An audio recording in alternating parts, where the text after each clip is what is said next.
Welcome back to another week of the Coach Cast. My name is Luke Schrock, and this week we are talking with the head coach of the track and field and cross country team, Andy Wright. Andy, how are we doing? I'm good. Just track and field, though. Just track and my field. boy Josh is the head coach of cross country. Gotcha. Okay. All right. Glad we settled that now. Yep.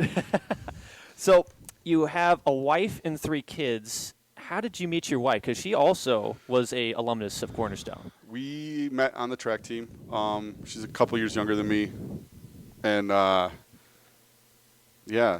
of our teammates kind of figured out that she thought we'd make a good couple. So she got us to talking, and we started talking at a Taylor University at a track meet, and then it kind of progressed from there in a good way. So very good way, obviously. So at Taylor, was it just between races that you just started talking, or how'd that happen? Yeah, track and field meets have some big downtime, and our mutual friend kind of got us to sit by each other, and we just kind of started talking and realized we had more in common than we thought, and may had originally thought anyway. And then we knew what Selena, our friend, was trying to do, so we kind of broke through that awkwardness and decided to go on some dates and stuff when we got back to Grand Rapids. So was it just easy chemistry from the get-go, or did things kind of just have to build up? It was easy chemistry at that point. Granted, we had been on the team for a year, and I remember I thought she was really annoying when I first met her. And she's like, well, that's cool because I didn't even know who you were for the first year. So it was like we had to get over that kind of stuff. I think it's just typical college. You grow up and you start figuring out who you are as a person. And then once I think we were more settled into who we were, that's kind of the good timing of everything. It wasn't trying to figure out who we were while trying to date at the same time. So did you come into Cornerstone at the same time, or you the same year? 2 years apart. 2 years apart. Yep. So you have 3 kids. Mm-hmm. How old are we talking? How old are they? AJ's 10, Liam is 8, Kendra is 2. She's 2, yes. And before we got started, you were a big gamer. Mm-hmm. So what kind of stuff do you play with the kids, or do you play with them at all? Play with the kids, mostly the games that they're allowed to, like Minecraft. Mm-hmm. We've been playing Among Us. Among Us, on yes. On the house phone and my phone and stuff, which has been really fun. My kids are pretty sus, but the kind of bringing them along. Like Liam and I play Halo Infinite, like the old stuff, to kind of get them through and bring them up to where I'm at. And then like AJ and I, just different games. We play a lot of like Mario games on the Switch with Mom and stuff too. So those are big fun days for the whole family. So Smash Brothers Brawl is a big, intense battle. Go-to character. Who is it? Mine's what's his name? The Icarus character. Icarus, yes. It's not Icarus though. You guys know who I'm talking about if you play. But since they nerfed him a little bit between games, so it's not as fun. But my wife plays as Meta Knight, and that usually irritates me. So why is that irritating? Just the grinding move he does, where he pins you into a wall and you can't do anything to him. Oh, that's true. I was always a big Link guy. Link's a good one. Yes, it's just a classic, regular swinging of the swords. Get the bow and arrow out. Yep. Just classic play, you know. Yep, that's good. That's a good choice. Now, who do your kids normally choose? Are they like the typical Mario? What are we talking? AJ's all about Sonic. Okay. Liam is they fight over Sonic or different Sonic characters. Shadow, all the Sonic characters got kind of dumped in there, so they bounce between there. But Liam will bounce around and do a few more characters than AJ, but AJ's pretty stuck on Sonic in a fun way. So okay.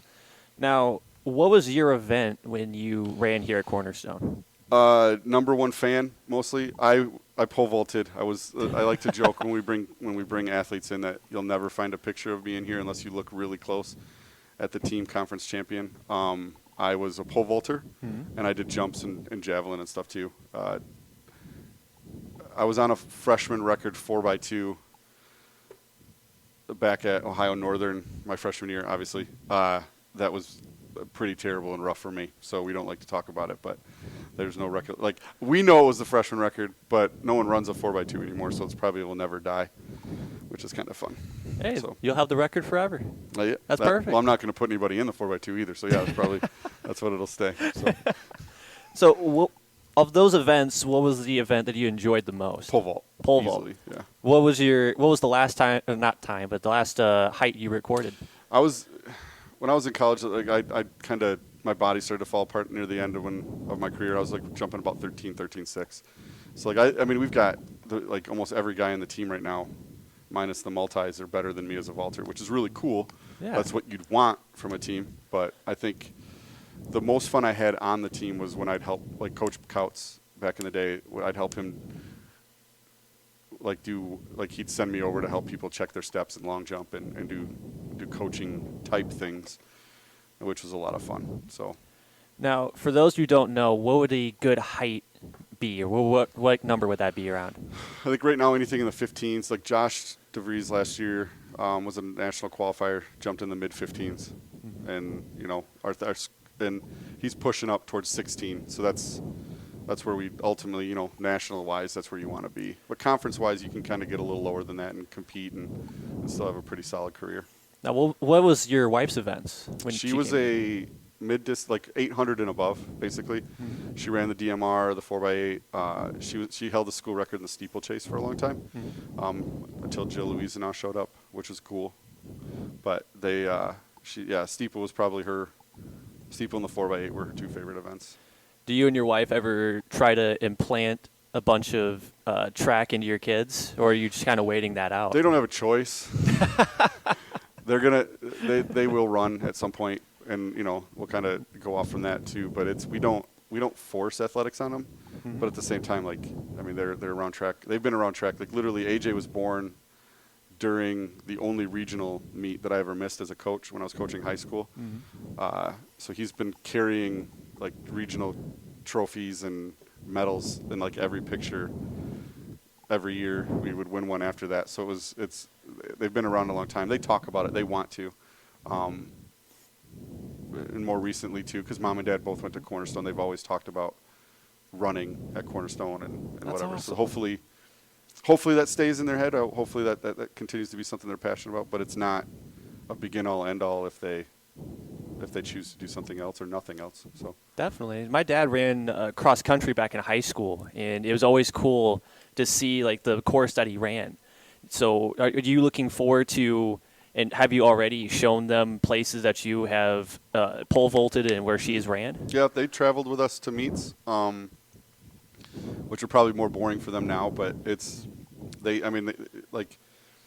Aux gym obviously just got a huge upgrade, but up until a couple months ago, it was the exact same as it was when I was here. It smelled the same, looked the same. There were probably spike marks that I put into the blue gym floor at that time. But so my kids had been up for that kind of stuff too, and they've run around and jumped into some of the stuff that we've been to. So even when I was coaching at the high school meets, they were always running around and kind of a big part of what we were doing.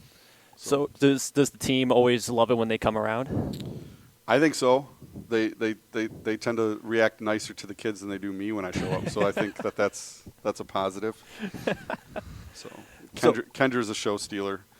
Liam showed up in his Halloween costume the other day. They love it. So yeah. Oh, what did he show up in? He's got a skeleton costume right now. So Okay. head to toe, nice little outfit. So I love it. So do you mold your program after the coaches that you were under at one point? I would say so. Yeah. Obviously Paul Couts was my direct coach when I was here. When I ran for Rod at Rod Wortley too. And one of the things that I always loved when I came here as an athlete was, I kind of joked about before, I wasn't the best athlete on the team. I literally my roommate had more records than anybody on the board for a long time, Jeremy Underwood. But I never felt like I was less part of the team, even though my point total at a conference meet was 3, as opposed to Jeremy, who'd score 46, 47 points out of me. But Paul and them always made everyone feel really special and like they were doing a really big part of what we were doing here, because everything went beyond the track. It was, take exceptional care of one each other, be servant leaders, leave it better than you found it. Really trying to invest into the whole athlete, the whole person. And so when I left Cornerstone and started coaching like at Forest Hills Eastern just down the road, yeah, it's a public school, so like you're limited on some of the things you can do and talk about, but the values of what I feel like a Christ-like person can do were inherent into what I did as a coach, whether it was coaching football, which I did for a long time, or coach track and field. It's invest into everybody wholly, and the rest will kind of take care of the same, and then hopefully they'll pick that up and do the same thing there too. So I'm big on culture. We've surrounded ourselves with coaches that are big on culture, and I think like you're starting to see our athletes right now respond to that too, which is kind of neat. So how do you build culture within your program? I think culture, there's no cookie cutter answer. I think that's a big part of it. I think finding consistency, understanding how generations change, how people change, how the kind of what kind of change we go through as individuals as we graduate high school and into college. Like there's so much going on, and then how the world around us is affecting that too. But giving them a consistent place and showing them how Christ can love everyone and love them, and let it trickle down from the top in that sense too.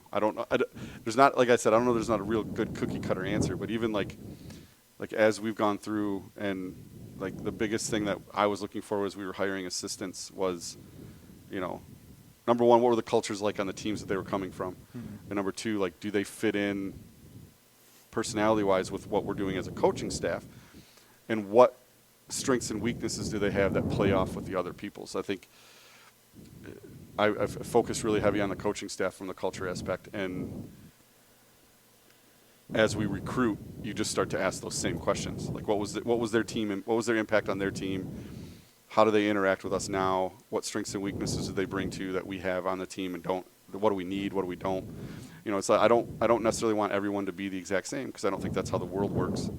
So it's just building a fun, safe area where you want to work hard and win. And with how big of a team you have to have every single coach on the same page, because you have guys, I'm assuming, working with small groups of people, like the distance runners and the sprinters, the pole vaulters, the jumpers. Yep. However you split it up, you have to have everybody on the same page. And with such a big team and being able to keep that consistent culture, I mean, just by seeing the records in the past few years, like it has to stay consistent. And it does. And obviously, we've gone through some transitions and stuff too. And like, how do you step through a transition and keep all the great things that have been done before us?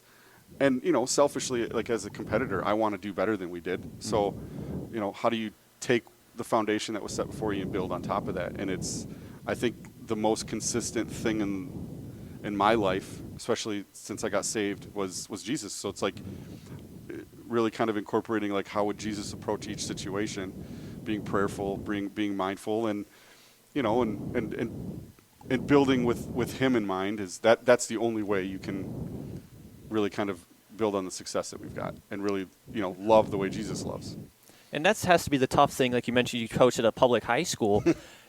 How difficult was it to be able to incorporate a Christ-like mindset? Christ-like mindset, that's internal, right? That's me. Yeah. So that was never really difficult, and making sure that I'm following under the rules that the schools around me kind of dictate. And you find opportunities to have conversations with kids, and I think for me we did a real when I was here, when I was a student, we talked about worldview to the point of nauseum. But when I left, like worldview, I mean that those lessons I learned here and how to live in the world, not of it, were pretty big. So I never felt like I was pushing my faith down to work in a public school. But at the same time, I was never doing anything that was pushing people away from Christ either. It was my time at Forest Hills, and even back at Grant when I was there for a little bit for football. I look back at that time, and I'm incredibly thankful for the opportunity and what it taught me, and how to deal with people who from all walks of life and faith, and how to do so in a way where hopefully they feel like I was representing Christ's love in a positive way, even if they don't themselves believe in it. So. And when you coached football, what was your role on the team? Were you the head coach? I did a lot of things. Football, like I was stupid at one point, and I was the 78ers head coach and the freshman head coach. Mm-hmm. So I had like 6 hours of practice on a weeknight. Especially early in marriage, that was probably not the best idea. But so like I ingrained myself in there. I was the freshman head coach for a while. I did the JV head coach thing.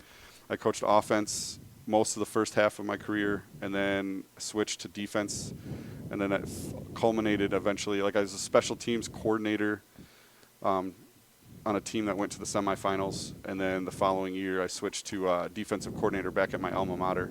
So I coached defense for the last. I was a defensive coordinator for the last 3 years of my coaching career. And where was your alma mater? Grant, Michigan. Grant, Michigan. Yes. Blink and you miss it. Love it to death, though. So. So, well, that has to be a huge transition coming to here then. Yeah. It's a big city. But it's funny because, like, I literally made that transition as an athlete. I left Grant, came here as a student, so that the transition wasn't super difficult for me because it's like I just was coaching and now I'm here. I mean, and the part, it's funny because, like, there's a lot of stuff, like, yeah, like if I was coaching football at a college level, I think that would feel a lot different. I do think that from a high school to college level, there's a huge jump. Not that the knowledge level of all the coaches in college for track and field is really big. Like that's true. But at the same time, it's all about running fast, turning left, or running fast and jumping, or throwing really far. Like it's not, if you really boil it down to the brass tacks, the transition to the track wasn't terrible. It was just the amount of, like, finding stuff, the amount of time you have to do, and really kind of getting into the details of things that maybe over the course of a 3-month high school season you don't have time to do. Coaching football, how long did you do that for? And did you prefer coaching football over track? I mean, obviously you're still doing it, but would you ever go back to coaching football? Football is my first love, I'll be honest. Like, from when I was a kid to now, like, I still, like, there are days where I miss it. I don't miss coaching in a COVID world. that sounds pretty terrible from talking to all my friends. But, like, it's definitely a passion of mine. Like, I think if my kids ever decided they wanted to, I'd love to be their youth coach. Yeah. I'm not in a position where I feel like I need to go back and coach football, but I think I'll always in some ways be around the game. Like, I've got a lot of friends that are still coaching, and once I'm allowed to go back to games, I'll be sneaking around and walking around sidelines and stuff and just kind of getting the feel that way. So. Now, what did you play back in your playing days for football? I was a quarterback and a defensive back, but I was a quarterback. Skinny, couldn't take a hit very well. Liked to throw the ball. It was a lot of fun. My teams, I had a lot of great teammates, but we weren't very good teams. So that was my coaching career, or my playing career. Were you more of a pocket presence, or could you get out and be mobile? As a track athlete, I could run a little bit too. Okay. I went through a coaching transition between my junior and senior year where we went from an option football team to a Power I team. Okay. So it was a little bit different. So I got a little bit of both, and I kind of understood both offenses in that sense. So which one did you prefer? I don't know. I'm an option guy, so I like when we started coaching the spread, but I'm an option guy. But then when I started coaching with one of the guys I used to coach with, he brought a new offensive system that we were like a power offensive team with option spread football. So that's if I was going to go back and play, I would want to play in that offense. So okay. So comparing yourself to an NFL quarterback, who would you say you compare the best to? Dan Orlovsky, who ran out of the back of the end zone against the Vikings. I was terrible. Like I threw I'm not Uncle Rico. If anybody gets that reference, I was a high school quarterback who wanted to play college. There was no way I was weighed 135 pounds soaking wet. I feel for you. Yeah. So I'm twice the man I used to be, though, if you get that joke. But it was, I don't know if I would even consider myself. My favorite quarterbacks growing up were like Terry Bradshaw, Cordell Stewart. So there's your Steelers references, and then none of the Lions quarterbacks. They're my team, though. I went as Joe Montana for Halloween a lot, that kind of stuff. So you're a Lions fan. I'm sorry. Yep, me too. Besides the NFL, do you watch any like MLB, NBA, any of those kind of things? I used to. Since transitioning into this position and the amount of time I put into coaching, I don't follow sports the way I used to. I don't know, maybe I'm a masochist, but my escape is typically on Sundays with the Lions and then lamenting the fact that I spent 3 hours watching that. So I mean, but I follow everything else too. I have a pretty good knowledge base in almost every sport. So So do you and Chuck Lewitzki ever go at it as a Lions and Bears fans, or do you talk to him that often? more like commiserate. Commiserate. Okay. It's just, it's the line that when they play each other, I'm sure Chuck feels good because even Trubisky can beat us. So I don't sit and make fun. I get more. I don't know. Just thankful I don't have any Packers fans around me. That's all I say. Because So there's no Packer fans on the team then? I don't know. They don't talk to me about it. So I guess maybe that's just the nicest of them. So I'm sure there's somebody. Well, But- thanks for joining us on the Coach Cast this week. It's been a pleasure, and we'll have, I believe, it will be Zach who joins us next week, and we'll let you know who will join him throughout the week. Thanks for joining us, and have a nice day. Thank you.